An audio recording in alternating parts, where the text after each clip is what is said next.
जयति जयति सरस्वती वाणी जय शारदे। जयति जयति सरस्वती।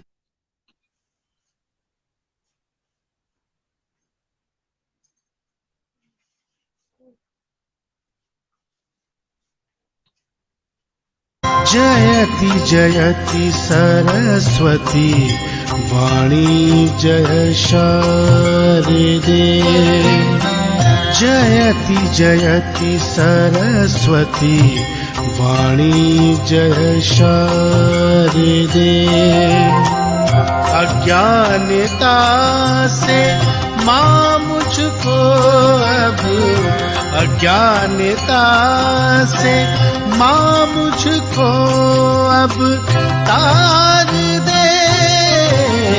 जयति जयति सरस्वती वाणी जय शारदे।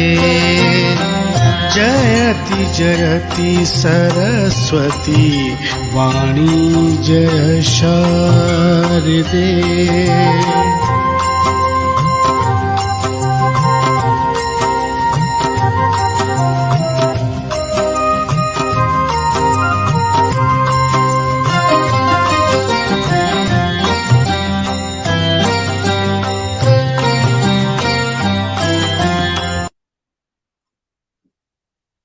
नमस्कार मित्रों, आज हमारे स्टूडियो में आदरणीय अशोक निर्दोष जी पधारे हैं।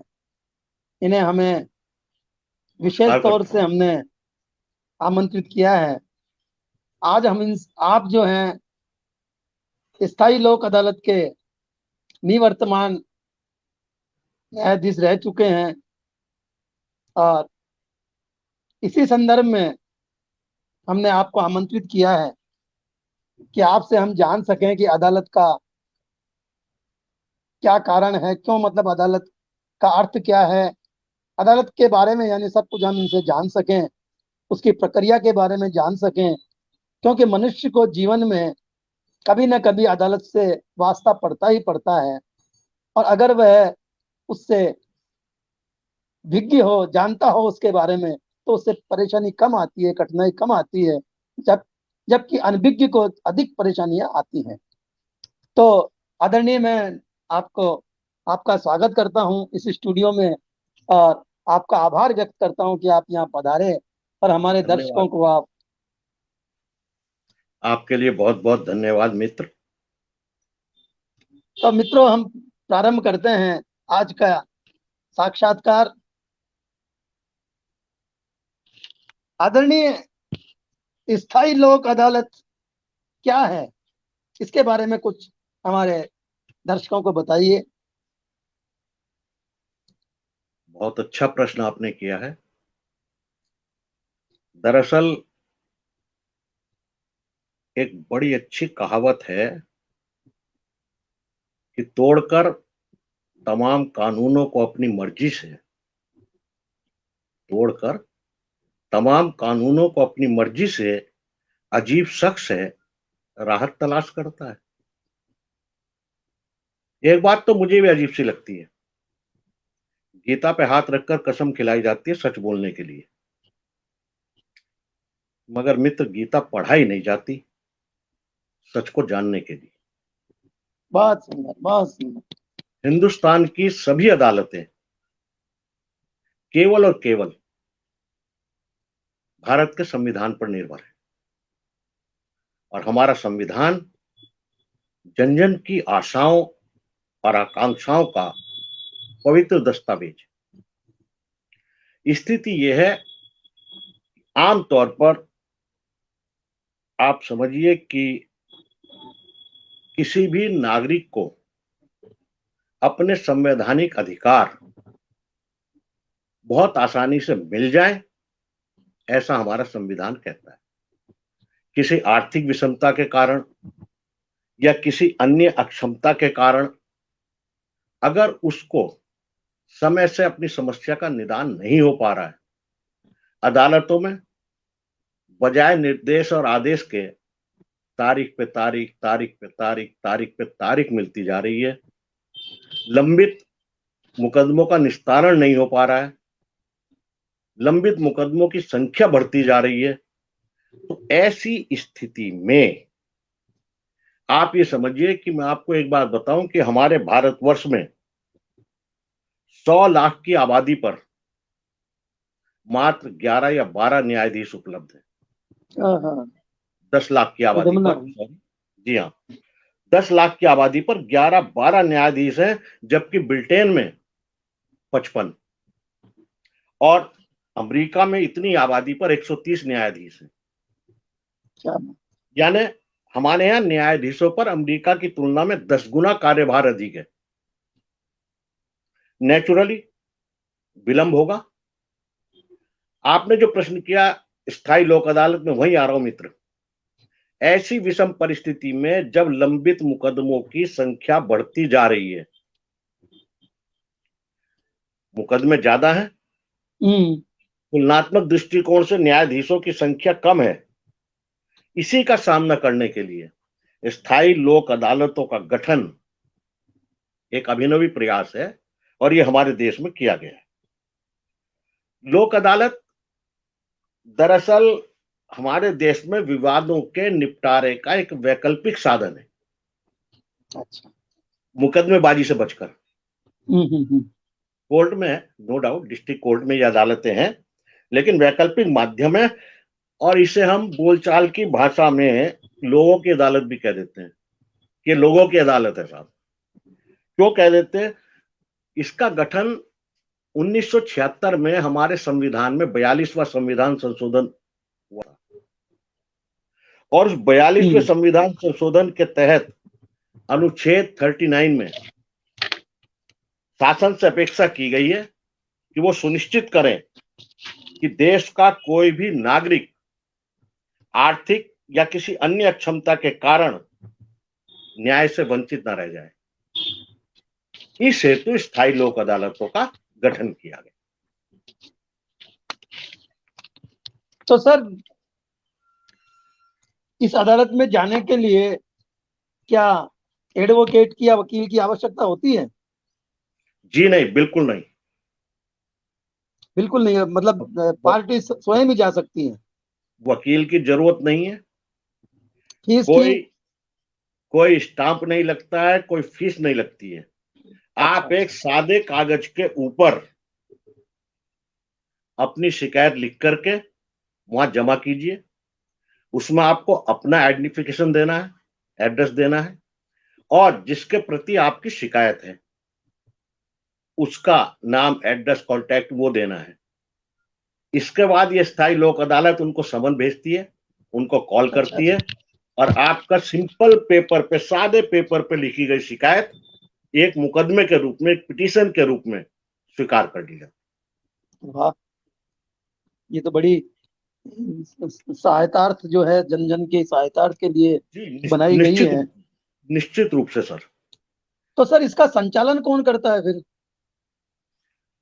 देखिए, एक्चुअली क्या है, केंद्र सरकार के विधिक सेवा प्राधिकरण का नियम 1987 की धारा 22 के अंतर्गत प्रत्येक जनपद में लोक सेवा उपयोगी सेवाओं से संबंधित विवादों के निपटारे के लिए स्थायी लोक अदालत का गठन किया गया है। अधिनियम की धारा 22A से 22E तक इस अदालत के कामकाज को परिभाषित किया गया है। सही बात यह है कि इस अदालत क्यों जाए साहब, लोक अदालत में क्यों जाए? भाई, आपने बड़ा अच्छा सवाल किया था। आपने एक ही बात पूछी थी कि क्या इसकी कोई फीस लगती है। मैं 4-5 कारण मित्र आपको ऐसे बताता हूं कि जिसके लिए लोक अदालत बहुत आसान जरिया हमें अपनी समस्या के समाधान का लगेगा। पहली बात, वकीलों पे एक नया पैसा खर्च नहीं होता, वकीलों की आवश्यकता ही नहीं। नंबर 2, कोर्ट फीस नहीं लगती। नंबर 3, किसी भी गरीब आदमी भी जा सकता है। जी, किसी पक्ष गरीब को आदमी सजा आराम नहीं से होती। अपना न्याय प्राप्त कर सकता है। बिल्कुल, किसी पक्ष को मित्र सजा नहीं होती। अच्छा, सबसे बड़ी बात यह है, पुराने मुकदमे की कोर्ट फीस है तो वो आपको वापस हो जाती है। वाह, समझे साहब? और इससे बड़ी बात यह है कि मुआवजा और हर्जाना तुरंत मिल जाता है। अच्छा। मामलों का निस्तारण 3 माह की निर्धारित अवधि में करना होता है। तो 3 महीने में आपका केस फाइनल डेफिनेटली हो जाना। वो है ना, तारीख तारीख वाली जो परिकल्पना है वो यहाँ लागू नहीं होती मित्र। और सबसे बड़ी बात, स्थायी लोक अदालत का फैसला अंतिम होता है, लास्ट अच्छा। And final. यानी फैसले के विरुद्ध किसी अदालत में कोई अपील नहीं होती। यहां तक वाह। कि धारा 26 के अंतर्गत भी किसी और अदालत में अपील नहीं हो सकती। सबसे बड़ी बात क्या है कि सुलह होने पर ही अवार्ड देता है। सुलह न होती हो, नहीं आपस में कंप्रोमाइज हो रहा दोनों पार्टीज का, तो प्राकृतिक न्याय के आधार पर, सबके लिए बराबरी के व्यवहार के आधार पर, समानता के आधार पर, न्याय के प्राकृतिक सिद्धांतों के आधार पर, जजेज के बहुमत के आधार पर फैसला या मामलों का निष्पादन कर दिया जाता है। अगर अच्छा। किसी न्यायालय में पहले से कोई लंबित केस है, आप वहां भी आवेदन देकर के अपने केस को स्थायी लोक अदालत में स्थानांतरित करा सकते हैं। करा सकते हैं। वाह। अदालत में कोई मामला प्रस्तुत करने के पहले आप अदालत यहाँ आ सकते हैं, स्थायी लोक अदालत में सीधे आ सकते हैं यानी। बिल्कुल साहब। और सबसे बड़ी बात यह है कि इस कोर्ट की जो भी निर्णय होगा उसे सिविल कोर्ट की डिक्री समझा जाएगा। वाह।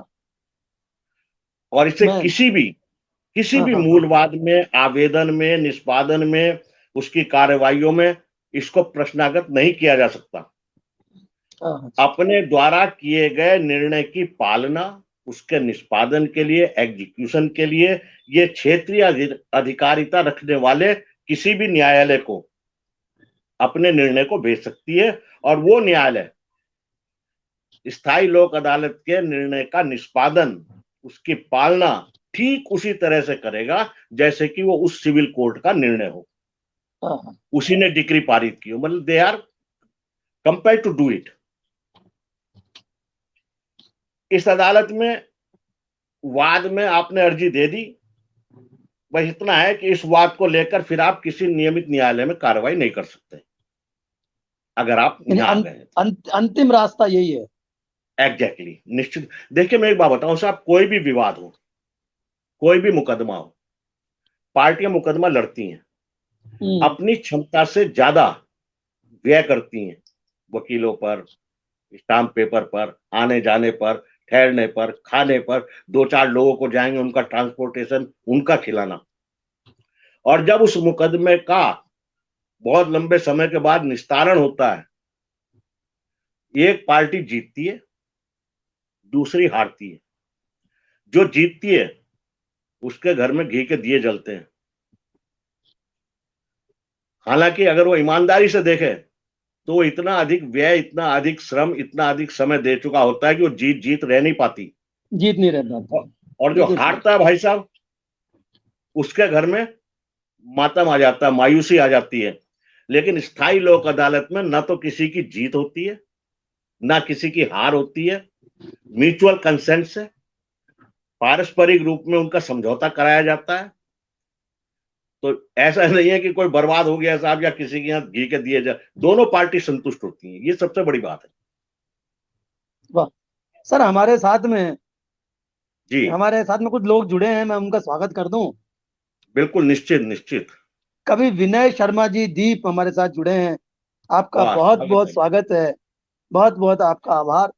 और रामदास जी गौतम हमारे साथ जुड़े हैं, आपका भी बहुत बहुत स्वागत है। बहुत बहुत आपका आभार है, आपका अभिनंदन है।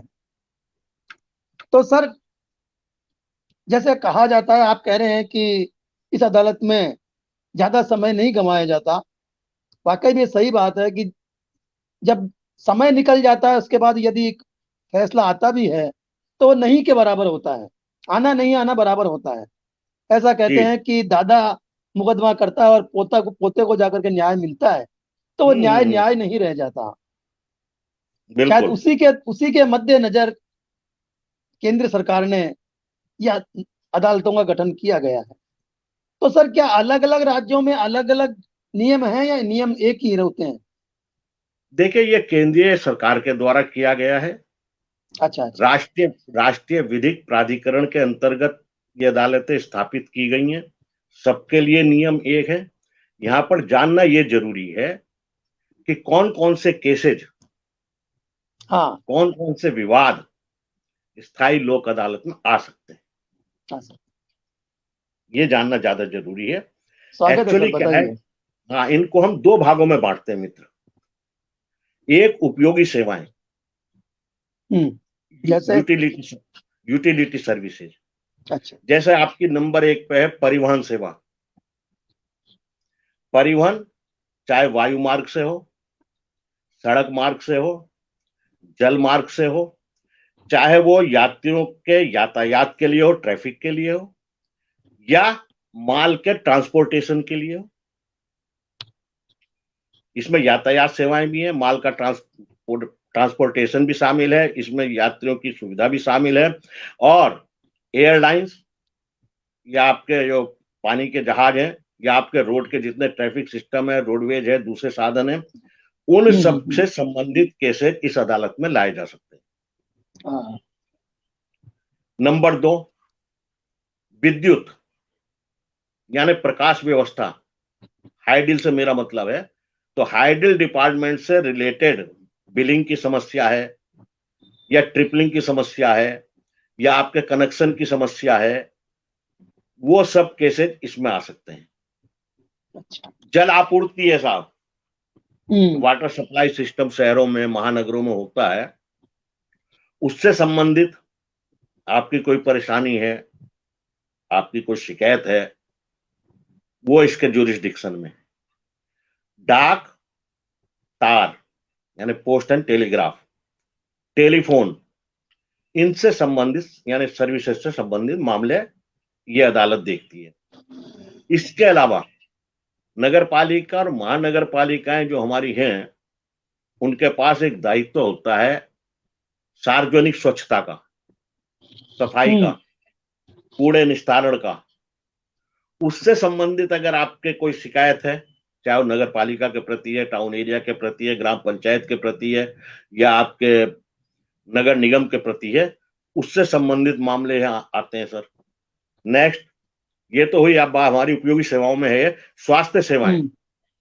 स्वास्थ्य सेवा में जितनी आपके हॉस्पिटल्स हैं, आइदर गवर्नमेंट और प्राइवेट, जितनी अच्छा, आपकी प्राइवेट भी है? डिस्पेंसरी है, जी हाँ, डिस्पेंसरी, वो इसके अंडर में आती हैं। बीमा सेवाएं, दो तरह का अच्छा। बीमा होता है सब जानते हैं। एक अपना जीवन बीमा होता है, LIC पॉलिसी। कुछ कंपनियां सामान्य बीमा करती हैं, संपत्ति का बीमा करती हैं, गाड़ी का बीमा करती हैं। तो बीमे से संबंधित आइदर वो लाइफ इंश्योरेंस है या जनरल इंश्योरेंस है, वो दोनों इसमें शामिल है। बैंककारी और वित्तीय सेवाएं संबंधी मामले इसमें आते हैं। आवासीय सेवाएं, रियल एस्टेट के मामले, और सबसे बड़ी चीज है LPG, लिक्विड पेट्रोलियम गैस, यानी आपका ये जो गैस ईंधन की सप्लाई होती है सिलेंडर्स के माध्यम से, पाइपलाइन के माध्यम से, उससे संबंधित मामले आते हैं। नगर पालिका से संबंधित मामले आते हैं। और जनहित को देखते हुए शासन ने स्कूल, कॉलेज, यूनिवर्सिटी, उनमें अगर कोई निर्धारित शुल्क से अधिक शुल्क ले रहा है, मैं उनके पाठ्यक्रम की बात नहीं कर रहा हूं मित्र, मैं उनके शिक्षण स्तर की बात नहीं कर रहा हूं, मैं उनके इंफ्रास्ट्रक्चर की बात नहीं कर रहा हूं, शुल्क की बात कर रहा हूं। अगर कोई विद्यालय है, महाविद्यालय है, विश्वविद्यालय है, और वो छात्रों से नियम से अधिक शुल्क वसूल रहा है, तो उससे संबंधित मामले ये अदालत देख सकती है। राष्ट्रीय राजमार्ग है या टोल संबंधी मामले जितने हैं, वो स्थायी लोक अदालत में कवर होती हैं। लेकिन इसकी एक सीमा है, और वो सीमा ये है कि स्थायी लोक अदालत जो जनपद स्तरों पर स्थापित की गई हैं, उनकी जुरिस्डिक्शन के लिए विवादित संपत्ति का मूल्य 1 करोड़ रुपए से अधिक नहीं होना चाहिए। 1 करोड़ रुपए तक का जुरिडिक्शन स्थायी लोक अदालतों को है डिस्ट्रिक्ट की। इसके अलावा ये तो हुए आपके पब्लिक यूटिलिटी सर्विसेज, जन उपयोगी सेवाओं की बात हुई। कुछ अन्य सेवाएं भी हैं, कुछ अन्य प्रकरण भी हैं जो इस अदालत के द्वारा सॉल्व किए जाते हैं। इसमें पहला है जो मैरिटल डिस्प्यूट्स होते हैं, वैवाहिक विवाद, पति पत्नी के विवाद, पत्नी और सास के विवाद, उस तरह के, या भूमि से संबंधित विवाद, संपत्ति से संबंधित विवाद, दीवानी विवाद, लेबर के कोई लेबर श्रम से रिलेटेड अगर कोई प्रकरण है, और मामूली आपराधिक मामलों का निपटारा भी अदालत करती है। तो इस तरह से स्थायी लोक अदालत एक बहुत आसान साधन है, सरल साधन है, टाइम बचाने वाला साधन है, जिसमें ना कोई वकील का झंझट है, ना आपको स्टाम्प का झंझट है, ना आपको फीस का झंझट है, ना कोई सजा आपको होनी है, ना दूसरे को सजा होनी है। म्यूचुअल कंसेंट से जहां तक होता है इन मामलों को निपटाने की कोशिश की जाती है। तो उस दृष्टिकोण से और नियमित जो न्यायालय हैं उनके वर्कलोड को घटाने के उद्देश्य से बेसिकली इन स्थायी अदालतों का गठन किया। आपने एक अच्छी बात कही थी कि साहब देर से न्याय वाली बात, कि दादा ने केस करा और पोते झेल रहे हैं। एक बड़ी अच्छी कोटेशन है मित्र, delayed justice is no justice. विलंब से किया गया न्याय या विलंब से न्याय नहीं होता, विलंब से किया गया न्याय वो न्याय नहीं होता है। पता चला तब तक तो काम ही निपट गया, फिर आप देते रहिए निर्णय। हाँ, उसको तो क्या मतलब मिला? हाँ, उस दृष्टिकोण से भाई साहब ये बहुत बहुत बहुत प्रभावी और जनहित के लिए की गई व्यवस्था है। अब मैं तो फिर ये कहता हूं, देखिए मेन है हमारा संविधान। बाबा साहब B.R. अम्बेडकर ने एक बात कही थी मित्र, उन्होंने कहा था constitution is not a mere lawyers document, it is a voice of life and its spirit is always the spirit of age. ये हमेशा लाइफ की आवाज है, ये केवल वकीलों का डॉक्यूमेंट नहीं है। ऐसा कहा जाता है कि law and order are the medicine of the body politic, and when the body politic gets sick medicine must be administered. और हमारा तो विश्व का सबसे बड़ा लिखित संविधान है साहब। भाई हमारा कॉन्स्टिट्यूशन तो ऐसा है जिसमें 465 अनुच्छेद हैं, 12 अनुसूचियां हैं। अनुच्छेद भाई साहब अमेरिका के संविधान में 7 हैं, कनाडा के संविधान में 147 हैं, ऑस्ट्रेलिया में 128 हैं, दक्षिणी अफ्रीका में 253 हैं।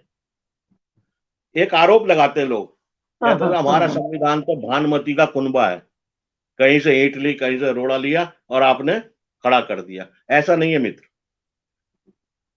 आप देखिए कि एक महिषासुर वध करने के लिए देवी ने अवतार लिया था, और उस देवी को, है ना, उस देवी को शक्ति दी थी शिव ने, अपने त्रिशूल के रूप में दी थी साहब। नहीं ऐसा? उसी देवी को सूर्य ने अपना तेज दिया था साहब, भगवान विष्णु ने अपना चक्र दिया था, इंद्र ने अपना वज्र दिया था। मेरा कहने का अभिप्राय क्या है, हमने दुनिया के सभी देशों से, उनके संविधान से जो जो अच्छी बातें थी वो एकत्र की, उनको संवेद स्वरूप दिया। जैसे वो दिव्य देवी बनी थी उस तरह से हमने अपना दिव्य संविधान बनाया है।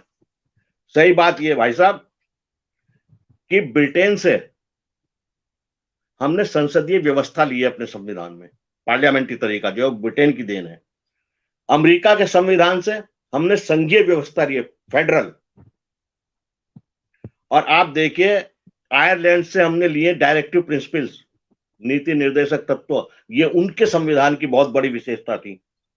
जर्मनी से हमने क्राइसिस मैनेजमेंट लिया, आपदा प्रबंधन, ये जर्मनी के संविधान की देन है भाई साहब। कनाडा से केंद्र के पास जो अवशिष्ट पावर्स हैं वो हमने कनाडा के संविधान से ले ली। रूस से हमने फंडामेंटल ड्यूटीज ले ली, मूल कर्तव्य। यानी हर एक से हमने जो भी पावर, जो भी शक्ति, जो भी अस्त्र शस्त्र मिल सकता था वो लिया। राष्ट्रपति का निर्वाचन हम फ्रांस के कॉन्स्टिट्यूशन के आधार पर करते हैं, ये मतलब वहां से लिया गया, करते तो अपने आधार पे है, लेकिन उनके संविधान से राष्ट्रपति की निर्वाचन पद्धति का प्राविधान लिया गया है। जो कोकरेंट लिस्ट है, समवर्ती सूची, वो भाई साहब हमने ऑस्ट्रेलिया के संविधान से ली है। संविधान में संशोधन की जो पद्धति है वो साउथ अफ्रीका से ली है। ये सारी चीजें लेकर के हमने दुनिया का विशालतम लेकिन प्रभावी, लचीला, सबसे बड़ी बात है लचीला, जिसमें देश काल परिस्थिति के परिवर्तनों के अनुरूप परिवर्तन करने की, संशोधन करने की तकनीकी सुविधा उपलब्ध है, ऐसा संविधान निर्माताओं ने हमें दिया है। जितना सैल्यूट करें, भारत के संविधान के लिए मित्र कम है।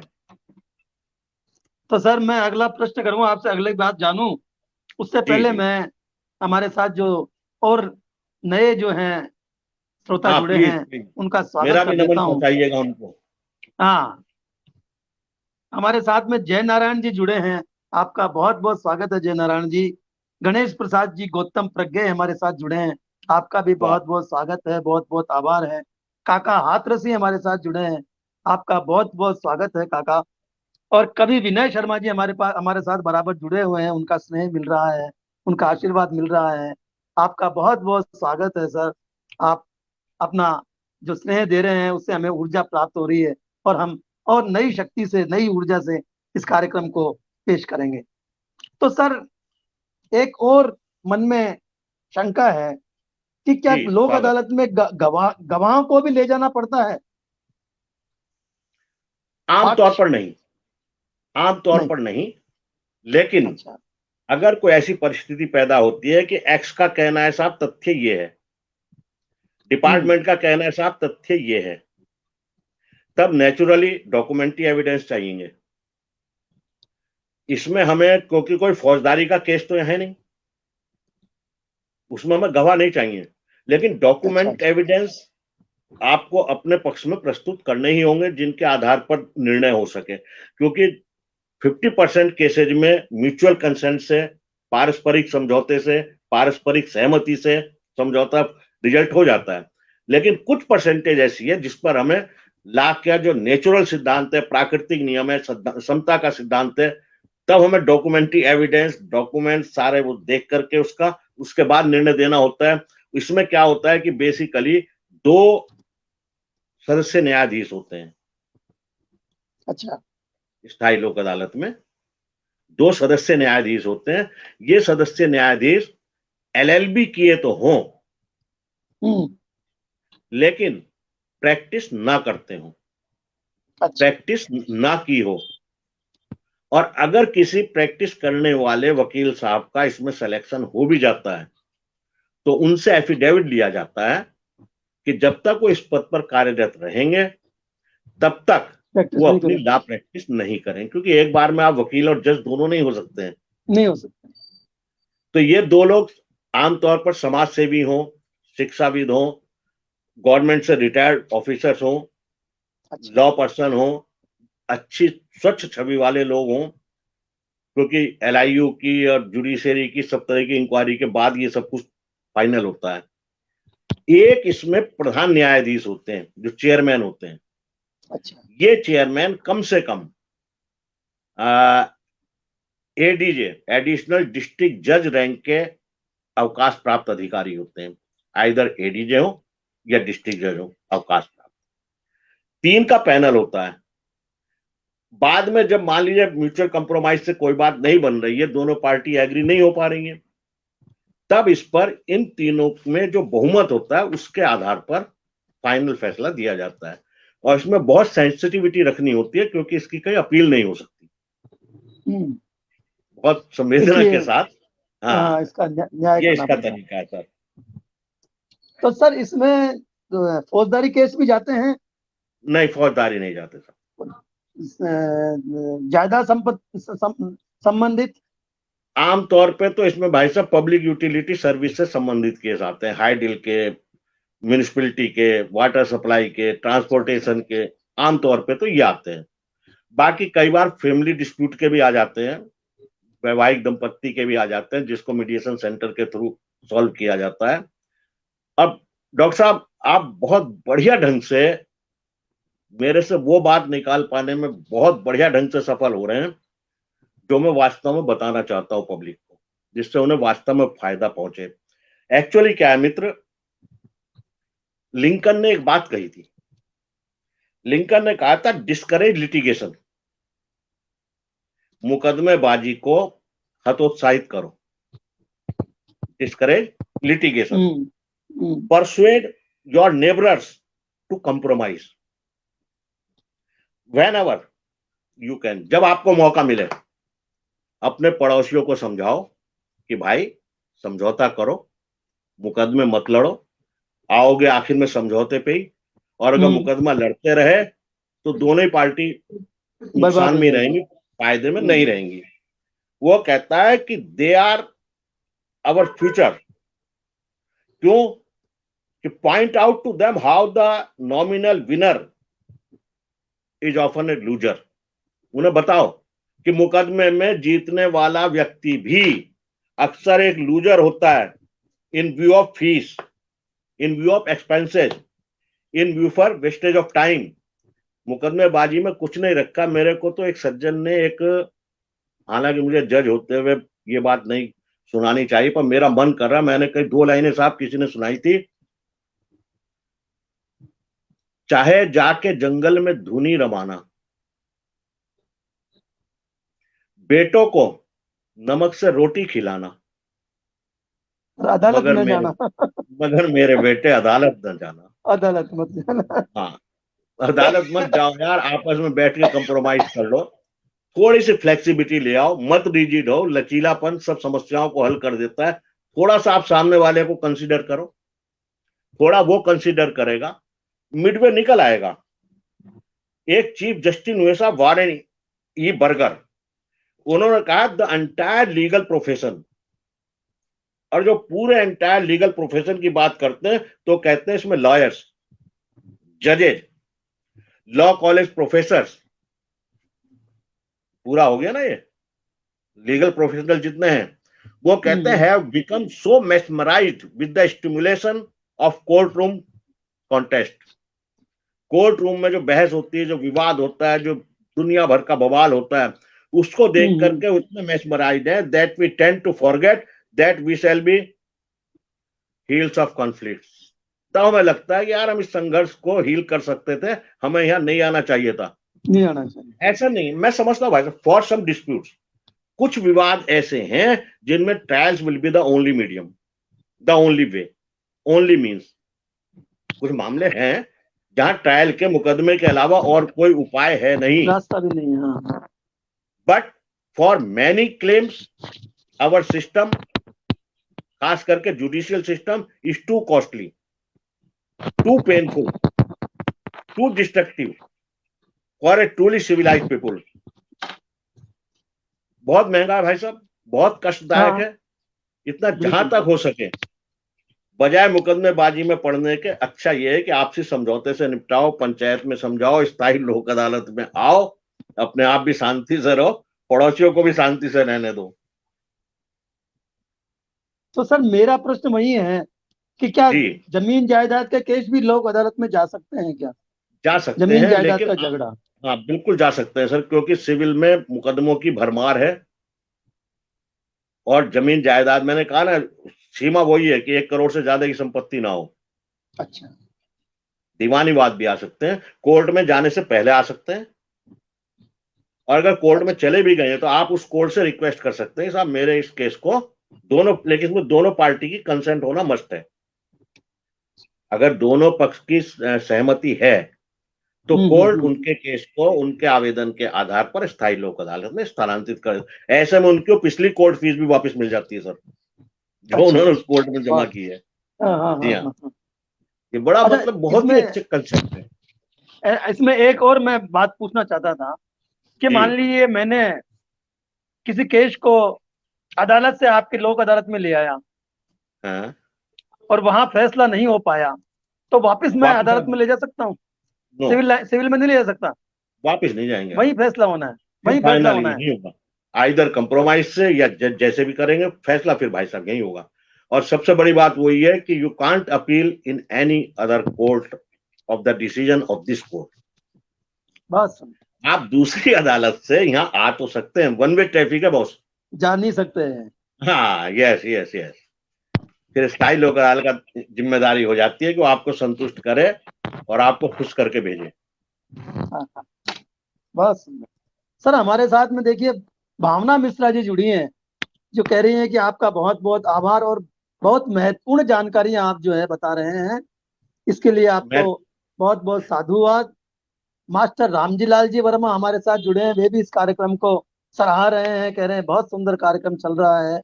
आपका बहुत बहुत स्वागत है रामजी लाल जी, आपका बहुत बहुत स्वागत है भावना मिश्रा जी। आप सुनते रहिए, बने रहिए। अभी इसमें बहुत से मोड़ आने हैं, बहुत सी बातें मैं पूछूंगा इनसे, बहुत सी बातें निकलाऊंगा जो पब्लिक उसके फायदे के लिए भी है, और कई बातें ऐसी भी है जो वकीलों को भी नहीं मालूम होता है, वो जज साहब को मालूम है। मैं इनसे ही कोशिश करूंगा कि वो बातें इनसे मैं जान सकूं, आप लोग जान सकें। मैं भी तो भावना सर, मिश्रा जी को आभार हाँ व्यक्त कर भावना, दूं। हाँ और कर एक दीजिए। कमेंट सर विनय दीप जी का आ रहा है कि साहब कविता भी सुनाइए। मैंने कहा भाई कविता के लिए अलग मंच पे बात करेंगे, अलग मौके पर बात करेंगे। हाँ बिल्कुल सर, विनय दीप जी नहीं समय बार मिला बार तो, ये, समय मिला तो अंत में देखेंगे। जी जी जी, बिल्कुल बिल्कुल बिल्कुल। तो सर इसके लिए लोक अदालत जो लगती है, कोई विशेष दिन होता है या प्रतिदिन अदालतों की तरह ही लगती है, चलती है, या कोई विशेष बहुत समय दिन? बहुत बहुत बहुत बहुत महत्वपूर्ण सवाल है। पहले तो मित्र एक चीज बहुत स्पष्ट कर दूं कि लोक अदालत और स्थायी लोक अदालत ये दोनों अलग अलग कंसेप्ट हैं। अच्छा। लोक अदालत मासिक, वार्षिक, त्रैमासिक वो आयोजित की जाती है राष्ट्रीय स्तर पर, अच्छा। स्टेट लेवल पर, डिस्ट्रिक्ट लेवल पर। स्थायी लोक अदालत परमानेंट सेटअप होता है, अधिकांश डिस्ट्रिक्ट कोर्ट के परिसर में होता है। अच्छा। ये जितने वर्किंग डेज होते हैं, सोमवार से शनिवार, इनमें काम होता है। जो छुट्टियां होती हैं कोर्ट की, वो इनकी भी छुट्टी होती हैं। होता क्या है कि जो इसमें न्यायाधीश हैं, सदस्य न्यायाधीश हैं, प्रधान न्यायाधीश हैं, इनको, सदस्य न्यायाधीश को दैनिक वेतन भोगी की तरह से भत्ता दिया जाता है, प्रतिदिन अच्छा। के हिसाब से जितने आपके महीने में वर्किंग डेज होते हैं, प्लस कन्वीनियंस अलाउंस दिया जाता है। तो वो जो इनका अमाउंट बन करके आता है, that depends on the working days of the month. माह में कितने दिन कोर्ट ने काम किया है। जो प्रधान न्यायाधीश होते हैं उनका अपना ऑनरेरियम तय होता है, कितने भी दिन काम किया हो। लेकिन सदस्यों का जो स्टाफ होता है, उन सभी स्टाफ को सैलरी पेड होती है, ऑनरेरियम होता है, उनका तय होता है इतना आपको दिया जाना है। तो ये अच्छा। अदालत प्रतिदिन काम करती है जिस दिन कोर्ट खुलता है। जिस दिन कोर्ट का अवकाश होता है, नेचुरल स्थायी लोक अदालत का भी अवकाश होता है। अच्छा प्रश्न था ये, बहुत अच्छा प्रश्न था, आम लोगों को पता होना चाहिए। पता चला वो इस मुगालते में चलेगा भाई, वो तो वो चलेगी, या वो इसलिए नहीं जा रहे कि यार ये तो 3 महीने बाद लगेगी, हाँ 3 महीने अनाउंस होगा बाद। इसका तो, प्रचार होगा इसका तो, तब जाएंगे। हाँ हाँ। ये आपने बड़ा अच्छा सवाल किया है भाई शिवदत्त जी। तो सर जैसे स्थायी लोक अदालत आपने बताया कि कोर्ट परिसर में ही चलती है, तो ज्यादातर ज्यादातर, और अस्थायी लोक अदालत? अस्थायी लोक अदालत का कोई कंसेप्ट नहीं है। स्थायी लोक अदालत है या लोक अदालत है। लोक अदालत अच्छा। एक निश्चित समय अवधि के बाद आयोजित की जाती है, उसका इससे कोई कनेक्शन नहीं है। तो लोक स्थायी लोक अदालत जो अदालत, होती है, लोक हाँ अदालत भी लोक, कोर्ट परिसर में ही लगती है, हाँ बिल्कुल। या कोई इसके लिए कैंप लगाए जाते हैं? कैंप लगाया जाता है, उसका बाकायदा कोर्ट परिसर में बड़ा कैंप होता है, क्योंकि उसमें बहुत अच्छा सारे अच्छा। बैंक आते हैं, बहुत सारी LIC के, ये इंश्योरेंस के लोग आते हैं। वो तो एक मेला टाइप होता है, बड़ा काम होता है। उसमें अच्छा। बहुत सारे मुकदमों को, विवादों को निपटाया जाता है, सैकड़ों और हजारों की संख्या में। मतलब प्रक्रिया वही इस है। दिशा में, हाँ इस दिशा में काम करने से फायदा ये हो रहा है कि थोड़ा आंशिक रूप से सही हमारे जो रूटीन कोर्ट्स हैं, उन माननीय न्यायालयों पर, माननीय न्यायाधीशों पर परसेंटेज में सही, स्मॉल परसेंटेज में सही, कुछ तो वर्कलोड कम हो रहा है। कम हो रहा है, बहुत बस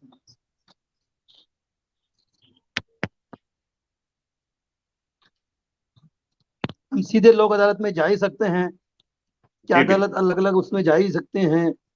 बिल्कुल। तो मित्रों, हमारे साथ में आदरणीय अशोक जी निर्दोष जुड़े हुए हैं, हम इनसे और बात करेंगे। तो देखिए, एक तो लोक अदालत, स्थायी लोक अदालत से ये फायदा हमने महसूस किया, इनसे जाना कि इसमें एक तो कोई फीस नहीं लगती, हम्म। किसी अभिभाषक की जरूरत नहीं पड़ती, वकील की कोई जरूरत नहीं पड़ती है। आप सीधे जाइए, एक सादा कागज पर एप्लीकेशन लिखिए, आप अपनी जो व्यथा है वो बताइए, और जिसके प्रति आप दुखी हैं या न्याय चाहते हैं उसका आप पता लिखिए, कॉन्टैक्ट नंबर लिखिए, और आपका काम समाप्त हो जाता है। उसके बाद लोक अदालत स्वयं ही सारा कार्य करती है। आपको कॉन्टैक्ट करके जिस दिन आपको कोर्ट में आना है, अदालत में आना है, वो दिन आपको तय करेगी, सामने वाली पार्टी से भी तय करेगी, और आपको जो न्याय बरसों में मिलने वाला था वो न्याय आपको महीनों में ही मिल सकेगा। बिल्कुल। सर, इसमें एक मेरे को और आपसे बात पूछनी थी कि जी। मान लीजिए लोक अदालत ने मुझे बता दिया कि आपको उस दिन आना है, हम्म। या सामने वाली पार्टी को बता दिया उस दिन आना है, वादी मैं हूं, परिवादी जो है दूसरा है, उस दिन मान लो परिवादी उपस्थित नहीं होता है और मैं वहां उपस्थित हूं, तो क्या अदम हाजिरी में ये केस किस तरह निपटेगा? देखिए, आम तौर पर होता यह है कि वादी और प्रतिवादी हम्म। आपसी सहमति से ही स्थायी लोक अदालत में आते हैं। इसलिए उनकी सहमति की, उनकी उपस्थिति की, नियमित उपस्थिति की संभावना अधिक रहती है।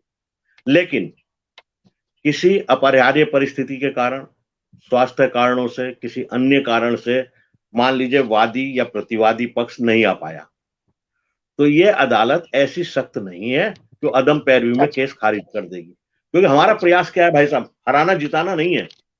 हमारा प्रयास दोनों फरीकान को खुश करना है, दोनों को संतुष्टि प्रदान करना है, दोनों की आपसी सहमति से फैसला देने का हमारा प्रयास होता है। 80% कोशिश भी यही होती है।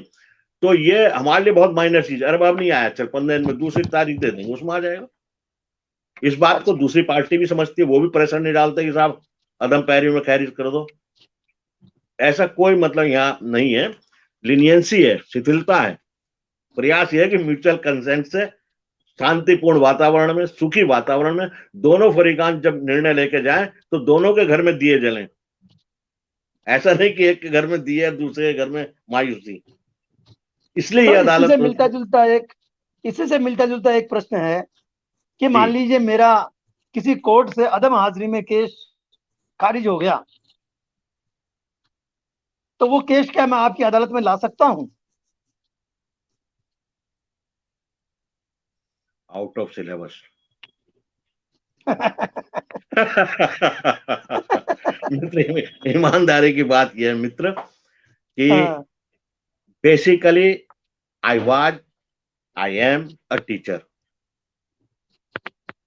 मैं राजकीय कॉलेज में 1976 टू 92 टीचिंग किया। 7 साल में असिस्टेंट प्रोजेक्ट ऑफिसर रहा अडल्ट एजुकेशन में ऑन डेपुटेशन। 2014 में मैं टीचिंग से रिटायर हुआ। 2016 में आई गॉट दिस अपॉर्चुनिटी। यहाँ पे क्या होता है कि जो सदस्य न्यायाधीश होते हैं उनकी 5 वर्ष के लिए नियुक्ति होती है, और शर्त ये होती है आइदर 5 years और age of 65 years, whichever is earlier. या तो 5 वर्ष तक या 65 वर्ष की आयु तक, जो भी अच्छा। पहले हो जाए। तो आई गॉट 30 months, 2.5 वर्ष मैंने काम किया है। मेरे इंटरव्यू पे जो जजेस बैठे थे हाई कोर्ट के और जो डिस्ट्रिक्ट जज वगैरह सब बैठे थे, उन्होंने कहा साहब ला। मैंने कहा किया था साहब। कब? मैंने 1980 में। कुछ बताएंगे? मैंने कतई नहीं। ला किया है, प्रैक्टिस ना की, मास्टर रहा हूं, मुझे ना पता। कहने पेपर्स के नाम तो बता देंगे 2-4 के, कितने पेपर थे कुल। मैंने साहब 3 साल में करा था, 6 पेपर होते थे, 18 पेपर। नाम बताने हमने शुरू करे, 5, 7, 10, 12 तो नाम याद आ ही गए, तो उन्होंने कहा वह है। तो मित्र, सही बात यह है कि ये जो आपका सवाल है, इस पे मैं खुद प्रश्नवाचक चिन्ह बन लगा रहा हूं, क्योंकि no education is better than ill education. जानकारी के अभाव में मैं गलत उत्तर दूं, बात नहीं बताइए, इससे अच्छा यह है कि मैं सार्वजनिक रूप धन्यवाद, से धन्यवाद क्षमा सर। मांगता हूं, इस नहीं प्रश्न का उत्तर मुझे नहीं मालूम है। नहीं, कोई बात प्लीज, नहीं सर, कोई बात नहीं। इतना हो सकता मैं है तो मैं इसलिए स्टडी पूछा कि करके आपको बाद में बता आपके दूं। कार्यकाल में ऐसा कोई केस आया हो जिसकी आपको नहीं, कोई जानकारी हो, मेरे इसलिए मैंने कार्यकाल पूछ में ऐसा लिया है। कोई केस नहीं आया, कोई हाँ, केस नहीं आया, क्योंकि ऐसा इसलिए कई मुझे बार होता है। जी, मैं सर मैं समझ रहा हूँ मतलब आपकी, मैं सामाजिक मैं आपकी भी जो बात है समझ कार्य रहा हूँ। करता हूँ, इसलिए मुझे मालूम है कि कई बार ऐसा होता है। आदम पैरों में तो खारिज हो गया तो व्यक्ति दूसरे हाँ, विकल्प देखता है या उसको रिवाइव दूसरा कराता विकल्प। है। जी हाँ, जी, तो मुझे तो मैं मित्र पूछ रहा था जानकारी नहीं है। कि स्थायी अदालत में ऐसा कुछ है क्या? इसलिए मैं जानकारी के लिए देखिए, पूछ रहा था। मुझे कतई कोई बात कतई शर्म नहीं आ रही है साहब ये मानने में नहीं, कि नहीं, मुझे कोई इस बात नहीं, तरह के बिल्कुल स्तर की बिल्कुल सर। जानकारी नहीं है। नहीं नहीं, इसमें कोई शंका अब वाली मैं बात भाई नहीं है। गलत उत्तर मैं नहीं दे सकता, गलत नहीं दे सकता, कोई जिसका बात नहीं मुझे सर, नहीं कोई बात पता, नहीं। नहीं पता यार, क्या हाँ बात है। हाँ, बिल्कुल सॉरी। सही बात है। हमारे साथ जो कवि विनय शर्मा जी बराबर जुड़े हुए हैं, वो कह रहे हैं इतनी जानकारी देने के लिए वकीलों की फीस कितनी होती होगी, किंतु आप आपके आपके माध्यम से माध्यम सारी से, जानकारी फ्री में मिल गई है। अरे भाई ये डॉक्टर शिवदत्त शर्मा को श्रेय दीजिए आप, वास्तव में बहुत शानदार आयोजन।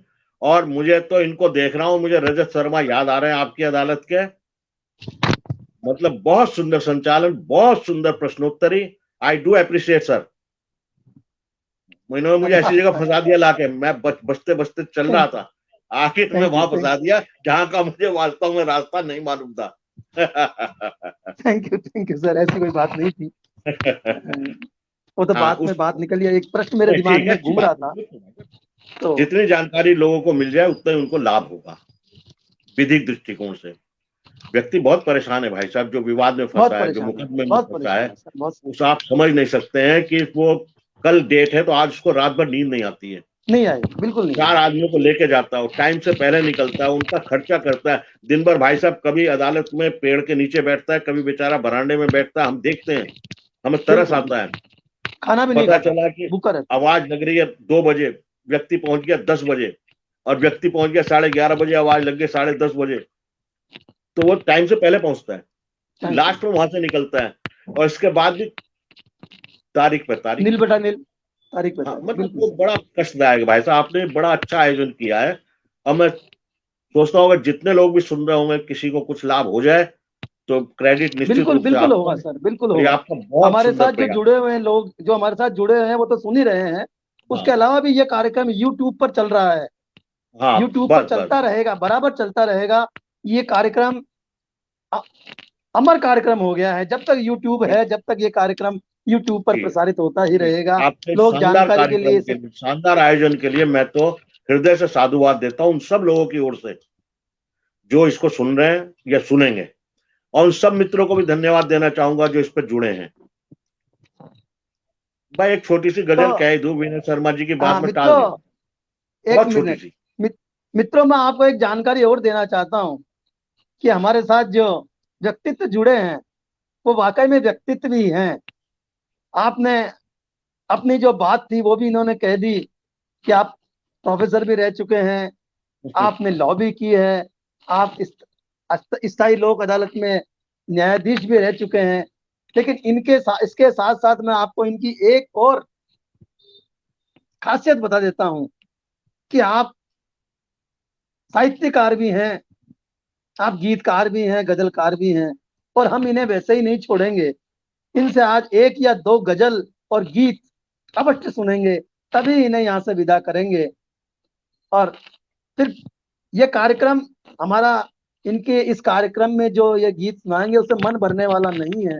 हमारा मन तो जब भरेगा जब पूरे 1 घंटे हम इनके कार्यक्रम आयोजित करेंगे और इनसे गजलें सुनेंगे, गीत सुनेंगे, श्रृंगार सुनेंगे, ओज सुनेंगे, क्योंकि आप हर विधा में पारंगत हैं। तो आज तो मैं इनसे यही विनती करूंगा कि आप एक या दो अपने मनपसंद के गीत, हमारे दर्शकों की भी इच्छा है, उनकी भी फरमाइश आ रही है, और मेरी भी दिल से इच्छा है कि मैं आपसे एक दो गजल गीत सुन लूं। तो स्वागत है सर आपका। धन्यवाद डॉक्टर शिवदत्त जी। इतना सरस साहित्यिक, जीवन कानूनी और जानकारी लोगों को उपलब्ध कराने के लिए साधन के रूप में आपने जिस ढंग से इस कार्यक्रम का संचालन किया है, आप निश्चित रूप से बधाई के पात्र हैं। मैं आपको श्रेय देता हूँ। समय कम है, मैं घड़ी धन्यवाद देख सर, रहा हूँ। एक धन्यवाद। छोटी बहर की 4-5 शेरों की छोटी सी गजल सर, बस। और स्वागत है। विनय दीप जी, आपको नमस्कार कर रहा हूँ मित्र। बहुत बड़े साहित्यकार हैं, बहुत बड़े कवि हैं मित्र हमारे बॉम्बे से, बात बोले विनय दीप जी। इनके विषय में बता दूं साहब, ये हमारे चैनल के मीडिया प्रभारी भी हैं, अरे वाह, क्या बात और है मुझे साहब, आशा है कि आज का हमारा कार्यक्रम जो है वाह अखबारों में, समाचार पत्रों में भी छपेगा। वाह वाह। लीजिए साहब, 2-4 शेर एक गजल के। इनकी कृपा है हमारे ऊपर, बहुत सहयोग मिलता है। आदमी कितना अंधा हुआ, आदमी कितना अंधा हुआ, आदमी आदमी आदमी वाह कितना अंधा हुआ, धर्म भी एक धंधा हुआ, वाह, धर्म भी एक धंधा धर्म हुआ, क्या भी बात एक धंधा हुआ, है। बहुत खूब, बहुत आदमी खूब। कितना अंधा हुआ। अगला शेर देखिए साहब। बंध गया, बंध गया, बंध गया, बंध गया, बह वाह न पाया कहीं, बंध गया, बह न पाया कहीं, इसलिए नीर गंदा हुआ, इसलिए नील इसलिए गंगा हुआ, क्या बात। नीर गंदा हुआ, बंध गया, बह न पाया कहीं, इसलिए नीर गंदा हुआ, क्या बात, धर्म बात। भी एक धंधा हुआ, आदमी कितना अंधा हुआ। अगला शेर देखिएगा। फसलें दूनी, फसलें दूनी हुई चौगनी, उत्पादन बढ़ा, हम्म, फसलें दूनी हुई चौगुनी, नाज फिर भी न मंदा हुआ, वाह वाह वाह अनाज वाह, अनाज। फिर भी न मंदा हुआ, फसलें दूनी हुई चौगुनी, नाज फिर भी न मंदा हुआ, क्या धर्म बात। भी एक धंधा हुआ, मजहबी मजहबी मजहबी लोग सारे हुए, मजहबी लोग सारे हुए, मुल्क में खूब दंगा हुआ, क्या बात है, वाह वाह। मुल्क में खूब दंगा हुआ, मजहबी लोग सारे हुए, मुल्क में खूब दंगा हुआ, खूब दंगा धर्म हुआ, क्या बात। भी एक धंधा हुआ, आदमी कितना अंधा हुआ। और अगला लास्ट शेर साहब, अंतिम शेर है। तीर थे, तीर थे, तीर थे सब हमारे लिए, तीर थे सब हमारे लिए,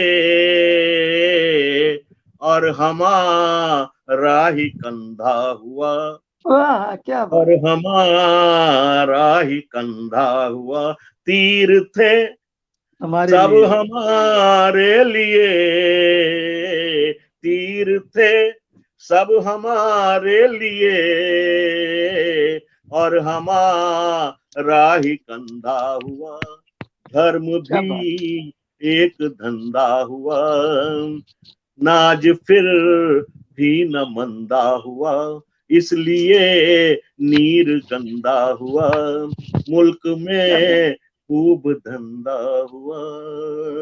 बहुत सुंदर, बहुत सुंदर, बहुत थैंक सुंदर, यू सर, बहुत थैंक सुंदर। यू। सर अभी धन्यवाद। 6 मिनट बाकी हैं। 6 मिनट हम बाकी चाहेंगे साहब, कि दो चार। हाँ, हाँ बिल्कुल एक छह बिल्कुल। मिनट में एक रचना और आप प्रस्तुत कर दीजिए। अरे उसके सर बाद छह मैं मिनट में आपको। तो मैं 6 मिनट में गजल सुनाने की बजाय दोहे सुनाता हूँ। कम समय लगेगा, हाँ, जब जो चाहे वहीं आपकी पहुंच इच्छा हो, सकते हैं। बिल्कुल बिल्कुल। और बिल्कुल बिल्कुल साहब, जो आपकी दोहे इच्छा हो सर, वही सुनाइए। कम्युनल हार्मोनी पे, सांप्रदायिक एकता पे दो चार दोहे देखिए। हाँ, स्वागत है सर।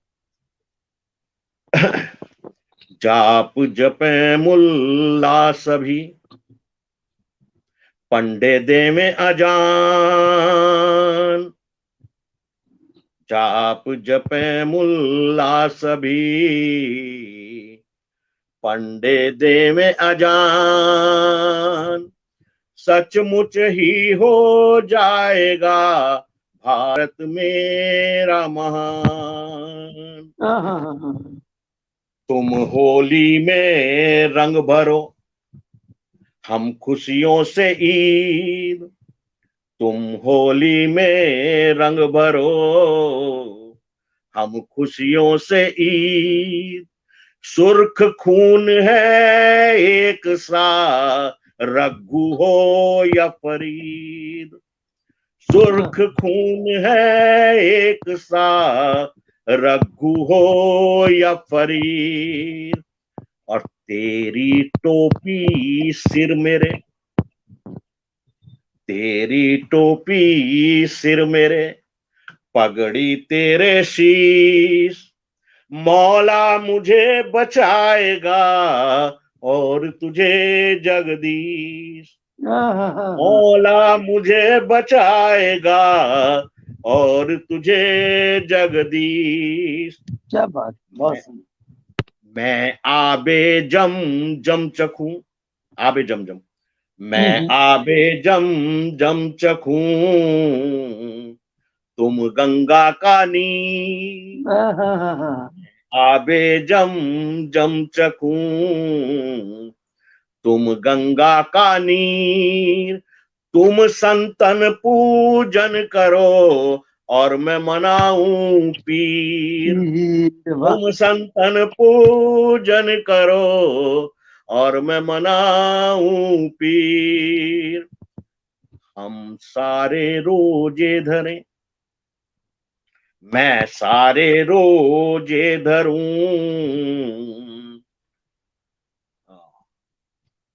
हम सारे रोजे धरें और वो मनाए तीज, हाँ हाँ, हम ठीक। सारे रोजे धरें और वो मनाए तीज, स्वर्ग धरा पर आएगा वो प्रेम के बीच, क्या बात। स्वर्ग धरा पर आएगा वो प्रेम के बीच, सांप्रदायिक एकता बनी रहे, भाईचारा बना रहे, बहुत गंगा सुंदर, यमुनी बहुत सुंदर। तहजीब हमारे देश में बनी रहे, इससे सुखद वातावरण नहीं हो सकता। ऐसा बहुत प्रयास सुंदर, है, बशर्ते बहुत कि हम सुंदर। आपकी धार्मिक मान्यताओं का सम्मान करें, आप हमारी धार्मिक मान्यताओं को सम्मान दें, क्योंकि ये सब यहाँ का खेल है, ऊपर वाले ने तो सबको एक जैसा भेजा है। तो मेरा संदेश यही है मित्रों, कि हिंदू हो, मुसलमान हो, सिख हो, ईसाई हो, हम सब आपस में प्रेम से, भाईचारे से अपनत्व बना करके रहें, तभी हमारा देश वास्तव में बहुत सुंदर विश्व सर, गुरु बहुत सुंदर। बन पाएगा। तो आपके लिए मित्रों, धन्यवाद। आज हमारे साथ आदरणीय अशोक जी निर्दोष थे, जो कि स्थायी लोक अदालत के निवर्तमान न्यायाधीश हैं और 2.5 वर्ष तक इन्होंने वहां न्याय किया है, लोगों को सुलभ न्याय प्रदान किया है और लोगों के दिल में जो गले तक जो फांसी आ चुकी थी न्याय प्राप्त करने की, जो जेब से फक्कड़ हो चुके थे, जिनकी जमीनें बिक चुकी थी, उनको इन्होंने कोड़ियों में और शीघ्रातिशीघ्र न्याय प्रदान किया है। इनके लिए इसके लिए मैं आपको धन्यवाद देता हूँ, स्थायी लोक अदालत को धन्यवाद देता हूँ और जिसने भी इस स्थायी लोक अदालत रची है उनको भी मैं बहुत बहुत धन्यवाद देता हूँ। हो सकता है वो धरती पर नहीं हो या है, उन सबको फिर भी मैं बारंबार साधुवाद देता हूँ कि उन्होंने ऐसा कानून बनाया और ऐसी परंपरा करी और एक स्थायी लोक अदालत का ढांचा बना करके हमारे सामने पेश किया। आप उनको बहुत बहुत साधुवाद है। मित्रों, हमने आपसे कानूनी बातें जानने के बाद अंत में आपसे 2 गजलें भी सुनी, दोहे भी सुने। लोग सोच रहे होंगे कि एक न्यायाधीश के पद पर रह करके ये कैसे ये कार्य कर लेते हैं। कुछ दिनों पहले हमारे साथ में कामेश्वर जी डीएसपी आए थे। वो डिपार्टमेंट तो ऐसा डिपार्टमेंट है, विभाग तो ऐसा विभाग है जिसमें कठोर हृदय, पत्थर हृदय के लोग ही जाते हैं, लेकिन उनके हृदय से भी कविताएं फूट रही थी, साहित्य फूट रहा था। तो आप तो प्रोफेसर भी रह चुके हैं और न्यायाधीश भी रह चुके हैं। मैंने भी मेरे जीवन में कई लोगों को ऐसा वो देखा है जिनका साहित्य से लोग अगर देखें तो ये कहें कि इनका साहित्य से कोई वास्ता हो ही नहीं सकता, लेकिन फिर भी उनके हृदय में साहित्य बसा हुआ है और साहित्य निकल निकल करके आ रहा है। धन्य हैं वो लोग और धन्य हैं वो लोग जो पटल पर आते हैं, हमें अनुग्रहित करते हैं और लोगों को जो है अपनी बात कहते हैं, लोगों को जानकारियां देते हैं। कल इसी पटल पर आईआईटी के लिए कुछ बातें बताने के लिए बंबई से एक व्यक्तित्व आ रहा है, पंकज जौहरी जी, जिन्होंने अपने हाथ के नीचे से अपने निर्देशन में कई लोगों को आईआईटी करवाई है। उनसे हम बात करेंगे कि आईआईटी करने के लिए क्या क्या रास्ते अपनाने चाहिए, किस तरह से इसका मैनेजमेंट करना चाहिए, किस तरह से इसका पाठ्यक्रम पढ़ना चाहिए। तो आप सब लोग कल इस कार्यक्रम में पधारें, आपका स्वागत है। और जाने, जैसे आज जानकारी आपने जानी है वैसे कल भी आप जानकारी जाने। आइए पधारें, आपका स्वागत है साहब।